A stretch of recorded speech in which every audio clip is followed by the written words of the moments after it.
तारी मुकुट ला दिया तो तारी मुकुट ला दिया, माया बंधन काटी रे माया बंधन काटी रे, जात जन्म माटिया जाके रे जात जन्म माटिया।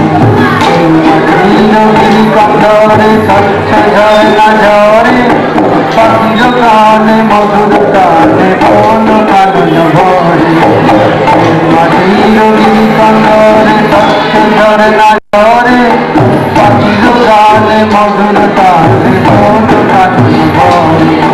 देवमारे तार चरण तले देवमारे तार चरण तले, सिंधु पाए लो तेरे सिंधु पाए लो तेरे, जात जन्म माटिया जाके रे जात जन्म माटिया।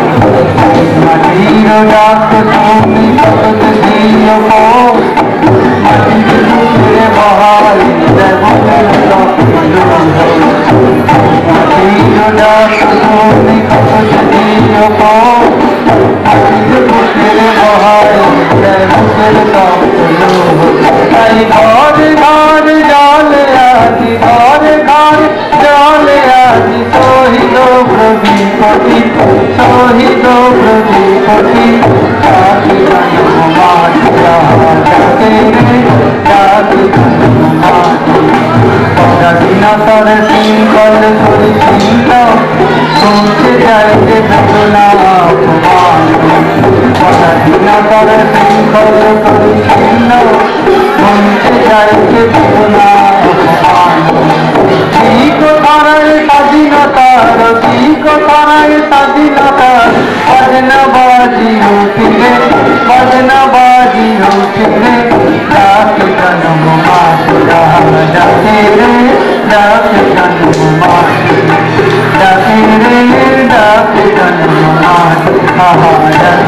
রে ডাকে জন্ম মাটি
কিসে মুখের বসে পাবো কিসের কিসে বাংলা মাঠ দুর্নিবাদ আমরা তো দল বাংলা মাঠ দুর্নিবাদ আমরা তো দল শান্তিহীন শান্তিহীন সাগরে অরল শান্তিহীন শান্তিহীন সাগরে অরল বাংলা মাঠ দুর্নিবাদ আমরা তো দল বাংলা মাঠ দুর্নিবাদ আমরা তো দল সংগ্রামের পৌরুষে বলবো প্রেরণা সংগ্রামের পৌরুষে বলবো প্রেরণা সমাজকে উৎসবে সাধব সাধনা সমাজকে উৎসবে সাধব সাধনা বাংলা মার লাঞ্ছনার মূল বলে সুজল বাংলা মার লাঞ্ছনার মূল বলে সুজল বাংলা মার দুর্নিবাদ আমরা তোর দল বাংলা মার দুর্নিবাদ আমরা তোর দল প্রচন্ড বীর বিক্রম বাঙালি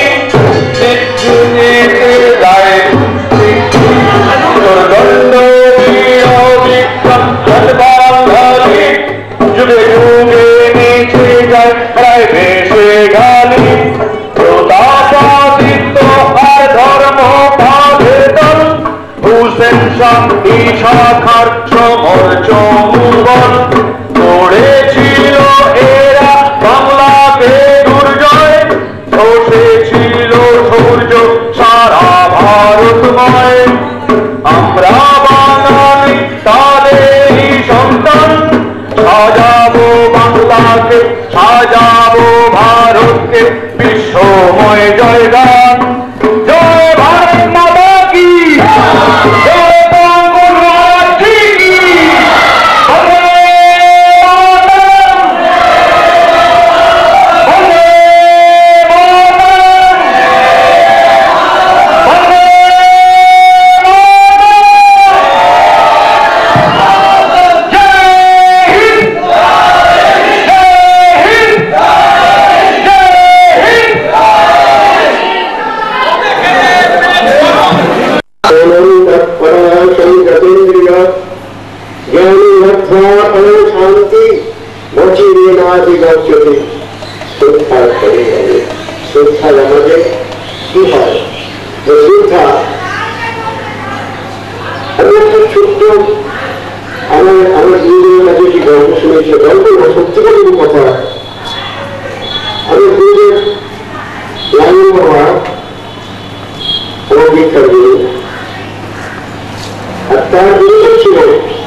ভারতের স্বাধীনের অংশের অবধি ষষ্ঠ বইয়ে নাম আছে আর তিনি যখন নিয়মিত পরিত্রাণী করছেন অবধি অংশ বাবা তিনি দেখছেন যে পাহাড় থেকে বরফ নজরটিতে একজন মানুষ লম্বা ছিটছিকে তার শরীর খেয়েছিলেন একদম ওনার ছিন্ন হাতে একটি লাঠি একটি কবল নিল ছোট্ট একটু কাপড় করে পৌঁছিলের মতো আমাদের ঠিক ঠাকুরের মতো সীতারাম মতো ছিল তার রূপ সে পাহাড়ের থেকে নেমে আসতে বড় বরফ করতে আর এই হংসেদের অবতার জীবন এরা তাকে ভাবছেন লোকে এরা উনি কোথায় চলেছে একে আমাদের একটু জিজ্ঞাসা করতে হবে কোথায় যাচ্ছে পাহাড় থেকে নেমে আসছেন খালি যায় দেখুন শ্রদ্ধার কি সুন্দর ভাব শ্রদ্ধা আমাদের সম্পদ বিতরণ করে শ্রদ্ধা আমাদের মধ্যে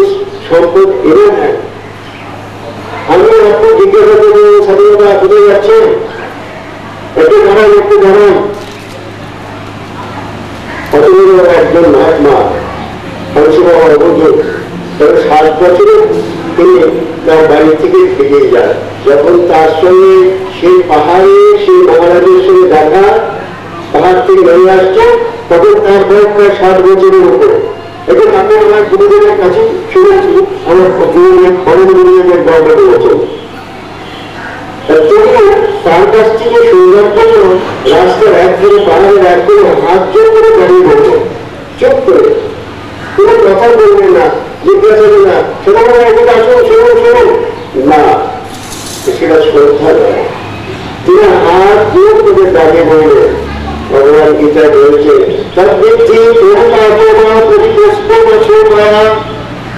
উপদেশ শক্তি জ্ঞান জগৎ দর্শিনা সবৃদ্ধি ফলি পাওয়া গেল আমাদের কিছু লিখে গেলে যার কাছ থেকেই হোক, শিক্ষক হোক, কোন রাস্তার মানুষের কাছ থেকে হোক, তাকে যদি আমি প্রমাণ করি, প্রমাণ করে তার কাছে যদি আমি মত করি, তাহলে তার কাছ থেকে আমি সম্ভব কিছু কিছু পাবই পাবো, এতে কোনো সন্দেহ নেই। কিন্তু সেই যে জিজ্ঞাসা, সেই যে শ্রদ্ধা, এটা সেই যে ভক্তি, এটা আমাদের কাছ থেকে আজকে হারিয়ে গেছে বলে আমি নিজেকেও বলতে পারছি না। শ্রদ্ধার ফলে কিন্তু আমি নিজেকে জানতে পারবো যে আমি এই ব্রহ্মের অংশ, ব্রহ্মের থেকে বসেছি, বাংলা বলা যাবে না। সেই যে রাস্তার ধারে হাত ধরে দাঁড়িয়েছে রবীন্দ্র, তিনিও ছোট্ট একটি কৌতুক করা হাতে একটি রাখি, বিশাল পুলিশ লম্বা, আর যিনি আসছেন তিনি তার থেকে বেশিরভাগ অতটুকু ছিল রোহা ইত্যাদি, তার হাতে রাখি গ্রন্থ নিয়ে এসে আস্তে আস্তে সেই অনুভব, সেই হংসবাবা অনুভবের সামনে দাঁড়িয়ে বলছেন, এই ব্রহ্মবিজ্ঞান সন্দেশে আপনার কি প্রশ্ন আছে বলুন। এটা হচ্ছে সাংকেতিক কথা যে আমি আপনাকে কিছু প্রশ্ন করব, আপনি কৃপা করে অপেক্ষা করুন, সেই পরিবার করে গ্রহণ করবো, সাহায্য করে ব্যবসার সামনে দাঁড়িয়ে থাকবো, যদি জ্ঞানী হবে যদি ঠিক সেইখানে এসে দাঁড়াবো যে না আমার কাছে কিছু জানতে চাইছে, বলছেন মহারাজ আপনি এই ঠান্ডার সময় খালি গায়ে বরফের রাজ্যের থেকে এলে আপনি কোথায় চলেছেন, তাই আপনাকে জানবার জন্য আমি সাহায্য করে দাঁড়িয়েছি, আপনাকে কিছু প্রশ্ন করবো, কিছু জিজ্ঞাসা করবো। হ্যাঁ আমি শুনেছি এই পাহাড়ের কোন একটি জায়গায়, এটা আমরা কিন্তু এটা কেনা, এটা থেকে কোনো ঘুরছে না, এটা খুব পরম্পরা সেখান থেকে চলে আসছে। আমি অনেক জায়গায় কথাটি বলেছি, আমি চলেছি শুধু আমি চলব, আমার আরো আর যে বারোটা মহারাজ যে পাহাড় থেকে নেমে এসে আমরা একটি জায়গায় মিলিত হব। সেই পাহাড়ের কোনো একটি জায়গা, সেটি হচ্ছে কুম্ভমেলা, তার নাম হচ্ছে হরিকেন্দ্র। প্রতি 20 বছর পর এই পাহাড়ের কোনো একটি স্থানে এই কুম্ভমেলাটি হয়, এই হরিকুম্ভ হয়, সেখানে 12জন অবরূপ নেমে আসেন হিমালয় থেকে। আমাদের সেই 12জন অবরূপের সঙ্গে আলোচনা হয় ধর্ম স্থাপনের জন্য, ধর্ম রক্ষা করার জন্য ইত্যাদি আলোচনার পরে 4 জন অবরূপ পাহাড়কে ছেড়ে সমতল ভূমিতে চলে যাবেন, আর 8 জন অবরূপ আবার তাদের নিজেদের স্থানে চলে যাবেন। 20 বছর পর পর এই কুম্ভটি হয়, এই কুম্ভের নাম হচ্ছে হরিকুম্ভ।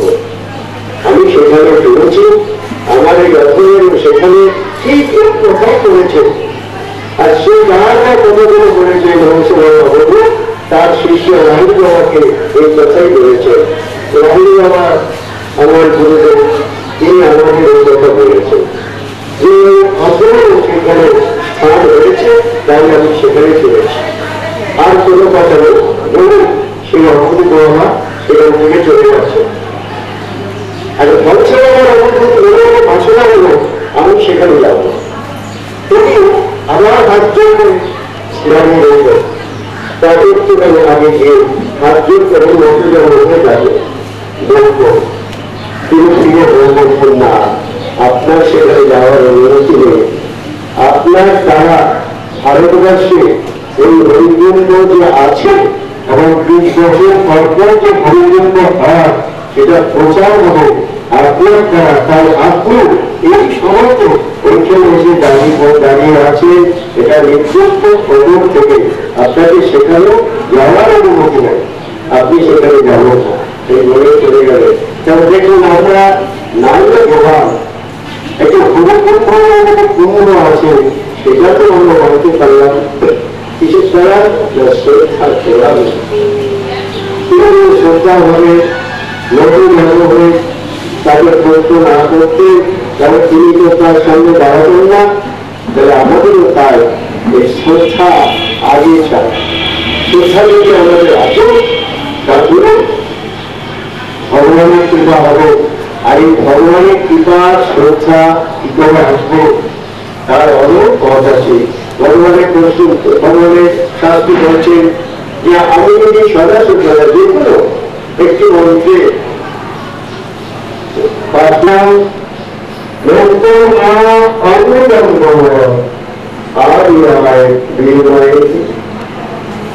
এই মন্ত্রের দ্বারা যদি আমি সকল চলে প্রার্থনা করি যে আমাকে অসংখ্যকে নিয়ে সাথে আলোকে রইয়া চলো আশায় থেকে অন্যকে মহাজনের মৃত্যুকে ঘেরিয়া দিয়ে সর্বদার সর্বত আমি তো আমি যে তাদের প্রার্থনা করি গীতার বলছে তার যে প্রশ্ন তারপরে তাকে প্রশ্ন করো। প্রশ্ন করার পরে সেই তত্ত্বদর্শী জ্ঞানীগুলো তোমার উপদেশ করবে। এতে কোনো সন্দেহ হবে, হবেই হবে গুরুদেবের কৃপা। তাদের যে ভাব এটি সুন্দর ভাব, এই সুন্দর ভাব কিভাবে সুন্দর ভাবের মধ্যে থাকতে থাকতে সে শ্রদ্ধার সচেত ব্যক্তি সে ভক্তের মধ্যে সে প্রবেশ করে। শ্রদ্ধার সচেত ব্যক্তি প্রবেশ করার পরে তার দেবসভা ভাব হয়। দেবসভা হলে কি হয়? কৃষ্ণধারী আহ্বানই হবে। এটি কোনো সন্দেহ নেই।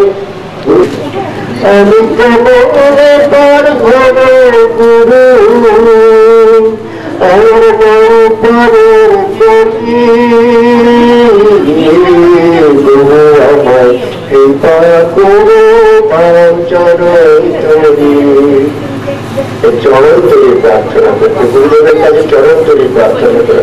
আমি যদি সব চরণকে মনে করি এই হচ্ছে ভবসমুদ্র পার করার একমাত্র তৈরি। এই ভাব যদি আমার কোনো থাকে তাহলে সেই ভাবই কিন্তু তোমার মনের মধ্যে প্রতিষ্ঠিত হবে। যার যা ভাব গুরুদেবের প্রতি, যার যা ভাব দেব সৃষ্টি দেবতা দেব দ্বিজে এবং সৃষ্টির স্বরূপের সকলের মধ্যে আমার মনের ভাবে সে তার প্রকাশ হবে। শাস্ত্র বলছে মন্ত্রে তীর্থে দ্বিজে প্রভু দৈবকে ভেষজে গুরু যার দৃষ্টি ভাবনা দুষ্ট সিদ্ধির ভাবনী তার দৃষ্টি। এটা শাস্ত্র কথা, এটা আমার কথা না। যদি হয় যদি না হয় তাহলে শাস্ত্র হবে, হবেই হবে, এতে কোনো সন্দেহ নাই। মনের ভাবে পুজো হবে, মনের ভাবে মনের পুষ্প পুড়ে ভাব সমর্পণ, মনের পুড়ে ভাব সমর্পণ করতে হবে তাকে। মন্ত্রে যার আমার যেরকম ভাব হবে আপনার সেই ভাবে প্রকাশ পাবে। তীর্থ শক্তি তীর্থ রঘুমায় অনেকেই যার কিন্তু তীর্থ রঘুমায় যদি মনে করি যে ভগবানের লীলাভূমি, ভগবানের এখানে বিচরণ করে বেড়াচ্ছেন প্রতি মানুষের মধ্যে দিয়ে যেমন ভগবান হেঁটে বেড়াচ্ছেন, সেই ভাবেই কিন্তু আমার আপনার মনের মধ্যে প্রবেশ করবে। তীর্থ মহিমা বা দেবতার দ্বিজে ব্রাহ্মণে এবং ওষুধের মধ্যে পর্যন্ত আপনার যে ভাব থাকবে শ্রদ্ধার প্রভাবে সেই ভাবেরই প্রকাশ হবে। এতে কোনো সন্দেহ নেই। শাস্ত্র এই কথা বলছে প্রথমে করতে হবে শ্রদ্ধা, সূর্যমাতাকে শ্রদ্ধা, গুরুদেবকে শ্রদ্ধা, শিক্ষক মহাদেবকে শ্রদ্ধা, দেবদেবীকে শ্রদ্ধা। এসব শ্রদ্ধা পিতা মাতা গুরু শিক্ষকের সঙ্গে যে ভাব আমার আসবে, যে ভক্তির প্রভাব আসবে, সেই ভাবেই জীবন স্বভাব গড়ে উঠবে। শিক্ষকের সঙ্গে যদি আমার ভক্তির প্রভাবে জীবন স্বভাব গড়ে ওঠে, গুরুদেবের সঙ্গে যদি ভক্তির প্রভাবে আমার জীবন স্বভাব গড়ে উঠবেন, তাহলে সেই জীবন স্বভাবের মধ্যে তার অনন্ত আশীর্বাদ কৃপা বর্ষিত হবে। এতে বড় সন্দেহ হবে। যেমন জ্ঞান হলে তার সমস্ত কর্ম পাপ পুণ্য ইত্যাদি ধ্বংস হয়ে যায়, বশীভূত হয়ে যাবে। অগ্নিকে যেরকম বশীভূত হয়ে যায়, সবাই তো বক্তৃতার জ্ঞান উদয়কে বৎসর্গ পাপ করতে হবে। হ্যাঁ, খুব 1000 বছরের মধ্যে অন্ধকার হয়, সেগুলো কিছুই দেখা যাচ্ছে না। মাত্র একটু দেশলাই কাঠি জ্বালালে সেই ঘরে আলো, সেই ঘরের শব্দও দেখা যাচ্ছে। একমাত্র একটি দেশলাই কাঠি জ্বালানোর জন্য ঠিক তদ্রুপ একবার যদি মানুষের মনে জ্ঞানের উন্নয়ন হবে, তার সমস্ত বৈশিষ্ট্য গিয়ে তিনি অভেদ জ্ঞানে স্থিত হয়ে পড়বেন। এবং স্থিত হলে নিত্য জ্ঞানে নিত্য জ্ঞান করবেন, নিত্য তার অভেদ জ্ঞান হবে এবং তিনি নিত্য স্নানে রত থাকবেন এবং তিনি যেমন মন চাইবে আনন্দে অভেদ আনন্দে থাকবেন। এটা সত্যি শাস্ত্রের বলছে কথা, আমার কথা নয়। তিনি বলছেন, শাস্ত্র বলছেন অভেদ দর্শনম জ্ঞানম, অভেদ দর্শনম জ্ঞানম, জ্ঞানম বিষয়ম মনঃ, স্নানম মনোরাজ্ঞারঃ, শৌচম ইন্দ্রিয় নিগ্রহ। এই বলছেন জ্ঞান হলে কি হবে না, জ্ঞানের কর্পূর আমার আসবে। অভেদ দর্শন জ্ঞান, অভেদ দর্শনটাই হচ্ছে জ্ঞান। আমি আপনি আমি এটা আপনার, কিন্তু তবুও এই ব্যবহারিক জগতে একটু আলাদা রাখতে হবে, কিন্তু ভাব জগতে সবাই কিন্তু আমরা ব্যবহারিক জগতে আমার মা, আমার বাবার স্ত্রী, ব্যবহারিক জগৎ আমার বউ, আমার বাবার মেয়ে, আমার মার মেয়ে, কিন্তু ব্যবহারিক জগৎটা একটু রাখলে কি হবে না, এই সাধন ভ্রমণের পর শ্রদ্ধা আসবে সাধন ভ্রমণে। আর শ্রদ্ধা ছাড়া তো সাধন ভ্রমণ হওয়ার উপায় নেই। শ্রদ্ধা না থাকলে যেমন রান্না নানা রকমের রান্না হয়েছে, কিন্তু খুব ভালো সুন্দর গান হয়েছে, কিন্তু তিনি দেখছেন কোনটার মধ্যে মিলবে রান্না ভালো লাগবে না, যন্ত্রভাবে গায়ে করি না কেন, সে কর্মের মধ্যে যদি শ্রদ্ধা না থাকে তাহলে সেই তিনি ভালো লাগবে। তার হচ্ছে নদী করতে পারিলে দেশে কারণ পাত্রে চৌকার শক্তি মুসলিম দানটা পর্যন্ত শ্রদ্ধা সুন্দর দান চাই, তবে তিনি গ্রহণ করবে আরো ভালো লাগবে। ভালো